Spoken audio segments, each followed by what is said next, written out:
So let's talk about atheism. Now, it's a word we all think we know, right? But it turns out it opens up this whole world of history, philosophy, and really personal belief. It's so much more than just a simple dictionary definition. So let's dive in and try to figure out what it all really means. Here's what we're going to cover. We'll kick things off by trying to define what disbelief actually is. Then we'll explore some really fascinating related ideas, like the hatred of God and philosophical naturalism. From there, we'll zoom in for a very specific Islamic perspective, then pull way back out to trace a brief history of atheism, and we'll wrap it all up with a look at where things stand today.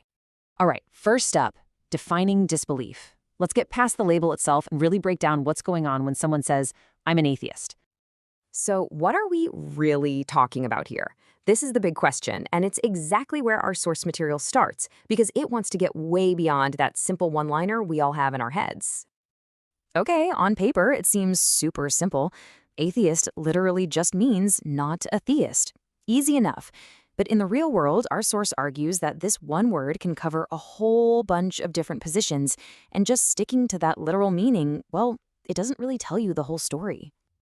To really get to the bottom of it, the source suggests we ask three pretty practical questions. Is this person actively making a case against the existence of God? Or are they just kind of unconvinced by the arguments for God? Or is it something else entirely?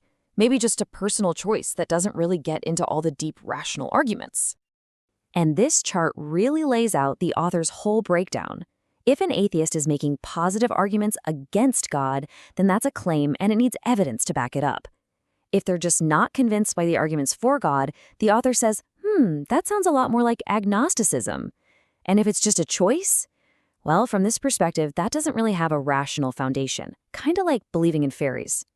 And this leads to a pretty bold takeaway from our source, that a lot of people who call themselves atheists actually fall into that middle category. See, they're not making a hard claim that God does not exist. They're just saying they haven't been convinced by the arguments that he does. And because of that, our author calls them closet agnostics. Okay, moving on. Our source also connects disbelief to a few other really powerful ideas. So let's explore this trio of hatred, nature, and God. All right, here's a word you might not have heard before: misotheism. This isn't about not believing in God. It's about an active hatred of God. The source material suggests this can be a huge psychological driver for some people, and it often comes from that age-old problem of trying to square the idea of a good God with all the suffering we see in the world. And this quote just captures that perspective so powerfully. For the misotheist, who actually does believe in God, all the suffering in the world isn't some abstract philosophical puzzle. It's an indictment. In their view, God isn't just absent. God is an accomplice. The other big idea here is philosophical naturalism. This is basically the worldview that nothing exists outside of the natural physical world we can observe. According to the text, this is the framework that most atheists, including big names like Richard Dawkins, use to build their arguments and their whole understanding of reality. Okay, let's really narrow our focus for a minute.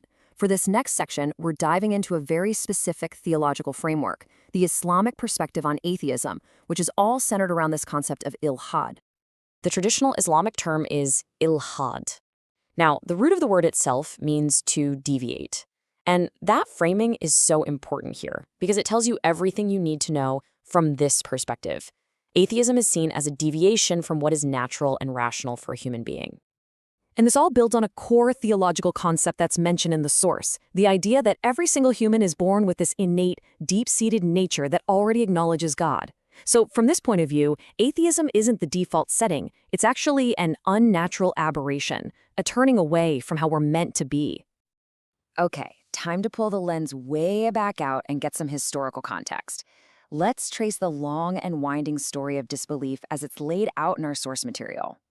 So in Islamic history, our source points us way back to the 8th century, to a group called the Dawriya. Now, these guys were empiricists, and they argued that the universe was just eternal. It always was and always will be. No creator needed. As you can imagine, this idea sparked centuries of debate and drew responses from some of the biggest scholars of the time, like Abu Hanifa and Al-Ghazali. Meanwhile, over in the West, the story unfolds across a few hundred years. In the 1600s, you had thinkers arguing that God was basically just an invention used to control people. Then the Enlightenment comes along with philosophers like Hume and Voltaire, and they really start planting the seeds of modern skepticism. By the 19th century, it's not just an idea anymore. You have activists fighting for it to be socially acceptable. And the 20th century had this really wild arc. First, the rise of a philosophy called logical positivism, which pretty much dismissed any talk of God as meaningless. But then, it collapsed, and that was followed by the surprising intellectual comeback for theism. And that brings us right up to our final section, atheism in the world today.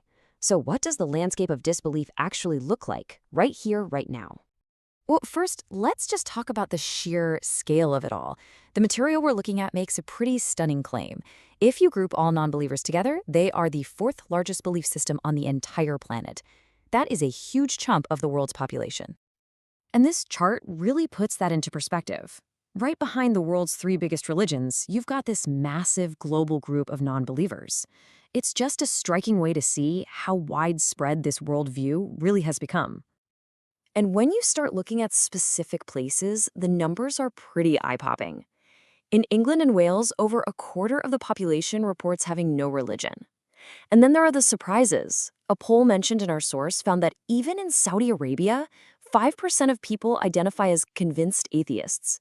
And in China, that number jumps to about half the population. Now, a lot of this recent growth is tied to the new atheist movement. Figures like Richard Dawkins and the late Christopher Hitchens. And while they've been incredibly successful at getting their ideas out there, their whole approach has also stirred up a lot of criticism. And not just from religious believers, but from fellow atheists who really don't like their rhetoric. And if you want to see that internal tension in action, just listen to this quote from the atheist philosopher Michael Ruse. He argues that what's needed is a serious debate, not what he calls knee-jerk atheism. It really highlights a deep split inside the movement itself. So where does that leave us? We're back to this fundamental question. Is atheism this clear-eyed path to enlightenment all based on reason and evidence? Or, as our source puts it in its final words, is it just an intellectual mirage? Well, one thing's for sure. The whole conversation about belief, disbelief, and what it all means, it is as alive and as heated as it has ever been. Thanks for joining us for this explainer.